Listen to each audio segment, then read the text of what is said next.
On a, nous, de quoi nourrir tout le continent africain et peut-être même nourrir une partie du monde. Et pourtant, on a faim en Afrique de l'Ouest. Il y a des poches de famine. Il y a des récoltes qui pourrissent dans leur pays d'origine parce qu'on ne peut pas traverser les frontières.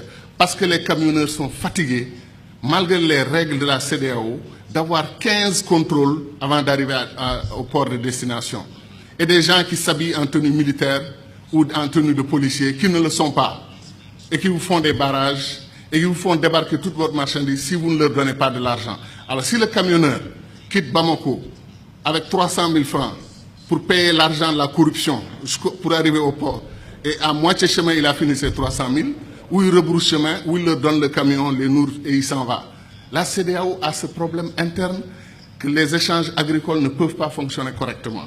Donc, il y a des façons de faire qui font que nos pays, comme disent les anglophones, become a liability, deviennent un problème au lieu d'être un atout. Or, imaginez le Sénégal et le Mali qui coordonnent leur politique, Sénégal et Guinée-Conakry qui coordonnent leur politique. On fait des routes, au lieu que le Sénégal commence une nouvelle route nationale à Saint-Louis et aille dans un village tout à fait isolé du Sénégal, on va dire au Mali, si on arrive, quel est le meilleur point où on peut arriver pour que vous, votre route, vienne là-bas. Et le Sénégal, au lieu d'avoir fait 800 km de route, aura fait 2000 km de route parce qu'il y a 1200 km de prolongement au Mali. Mais ça, c'est des questions simples que nos dirigeants auraient pu régler pour qu'on n'a pas besoin de théorie, on n'a pas besoin de Nkrumah, on n'a pas besoin de Senghor pour comprendre que c'est des choses qu'on devait faire. Certains disent, vous voulez qu'on ait une fédération, nous, on est un État souverain. D'accord, nous avons conquis notre indépendance. Certains disent par la lutte armée, d'autres disent par ceci ou cela. Mais les États-Unis d'Amérique, la Fédération indienne, la Fédération brésilienne, vous croyez que le président Barack Obama ose donner des instructions à l'État de Texas? Il ne peut pas. L'État de Texas est un État souverain à l'intérieur d'une fédération. Ils ont leur constitution. Ils ont accepté de mutualiser avec le reste de l'Amérique un certain nombre de domaines de compétences. Terminé. Obama n'ose pas toucher aux lois internes de l'État de Texas. Les Mormons dans l'Utah, ils ont leur système de gouvernance. New York est l'État libéral, Californie ultra-libéral. Des États conservateurs, des États qui n'ont rien à voir dans leur philosophie, vivent ensemble et gagnent ensemble au plan économique et constituent la Fédération des États-Unis d'Amérique. Donc quel est notre problème, nous, Africains? Le panafricanisme doit être clair sur une question. Le panafricanisme n'est pas une unité des États noirs. Un Cheikh Anta montrait que les Arabes, 3 Arabes sur 5 sont des Africains aujourd'hui. L'héritage du peuple arabe doit être réclamé par l'Afrique plus que tout autre continent. Donc, de ce point de vue, l'unité arabo-africaine devrait être une réalité en Afrique. Les États-Unis d'Afrique devaient concerner tout le continent africain. Et nous ne voulons pas qu'une partie du continent africain se détache pour aller dans la Méditerranée, travailler avec les Européens. Vous avez vu l'UMP et tout ce qu'ils ont tenté ensemble, ça n'a rien donné. L'avenir des pays arabes, maghrébins, c'est l'Afrique. C'est leur profondeur africaine. Tant qu'ils voudront s'allier avec l'Europe ou chercher d'autres alternatives à l'Afrique, ils n'y arriveront pas. Parce qu'ils sont sur le sol qui leur appartient aujourd'hui et qui s'appelle l'Afrique. Mais les contradictions, il y a un magma de contradictions. Ce qui se passe en République démocratique du Congo est un scandale permanent.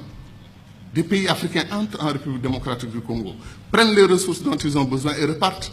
Quand les Belges ou les Français ou les Américains ou les Chinois le font, nous crions. Mais quand des Africains le font, on appelle à des négociations, etc., etc. Il y a des injustices que des Africains commettent sur d'autres Africains.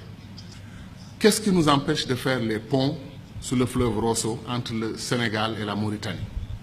Qu'est-ce qui nous empêche de faire le pont sur le fleuve Gambie pour donner une continuité territoriale au Sénégal, régler le problème de la Casamance?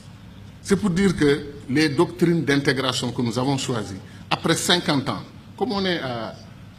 C'est le jour de l'anniversaire. On dit notre bonheur pour ce qui a été fait, mais disons aussi notre préoccupation pour ce qui n'a pas été fait. Nkrumah, depuis 1958, dit que le barrage de Dinga au Congo peut donner de l'électricité à toute l'Afrique, régler le problème de l'énergie. L'Afrique pourra même exporter de l'énergie. On n'a pas commencé 1 centimètre du barrage de Dinga. On nous dit que le barrage de Swapiti en Guinée peut donner de l'énergie à toute l'Afrique de l'Ouest. Où en est le projet? C'est-à-dire des choses simples qu'on pouvait faire et qu'on n'arrive pas encore à faire. Pour aller en Afrique centrale, moi, je fais 4 jours. 1 jour de voyage, 1 ou 2 jours pour régler les affaires que je veux faire là-bas. Après, c'est la bataille pour le retour. La dernière fois, je suis allé à Douala. Air Sénégal a annulé son vol. Je suis resté 6 heures à l'aéroport. Et après, on m'a dit que non, Air Sénégal n'a pas tout à fait annulé. Ils arrivent. On prend 2 avions et on dit qu'on a une compagnie aérienne. 2 avions, ou 2 avions et demi, parce qu'après, on a un petit dash qui tourne, les hélices, etc. Qu'est-ce qui nous empêche de mutualiser? Air Afrique a été une très belle expérience panafricaine. Depuis qu'on l'a perdu, il n'y a rien. Comme disait l'autre, on fait de la compétition ruineuse entre nous. Un pays africain accepte, refuse de prendre votre offre pour exploiter son pétrole, votre offre de 10%, il refuse. Vous traversez la frontière, un autre pays africain vous ouvre les bras, venez prendre. Pourquoi nous faisons des choses comme ça? Donc ce que nous disons, ce n'est pas de la théorie. Contrairement au sentiment de certains amis dans la salle qui ont pensé que nous, on voulait faire un saut, un puissant saut vers le passé. Non, on veut faire un saut vers l'avenir. On veut accélérer l'histoire de ce continent parce qu'on peut le faire. Tout est à volonté d'hommes. C'est les hommes et les femmes qui décident. Et nos dirigeants doivent entendre notre voix. C'est pour cela que les panafricanistes doivent se lever. Ils doivent s'organiser politiquement. Il y a des Africains panafricanistes qui votent pour des dirigeants anti-panafricanistes, qui ne veulent pas l'unité de l'Afrique. Ça n'a pas de sens. Je pense que les panafricanistes doivent être debout et faire entendre leur voix. Et je termine en disant encore une fois que moi, je crois en l'Afrique, et je sais que ceux qui sont dans cette salle croient en l'Afrique. Ce qui me désole le plus, c'est que si on faisait un concours de ceux qui aiment l'Afrique, qui croient au potentiel de l'Afrique, il y a des chances que les Chinois, les Américains, les Brésiliens viennent avant nous autres Africains. Parce que ces gens connaissent. Ils savent ce qui se passe en Afrique.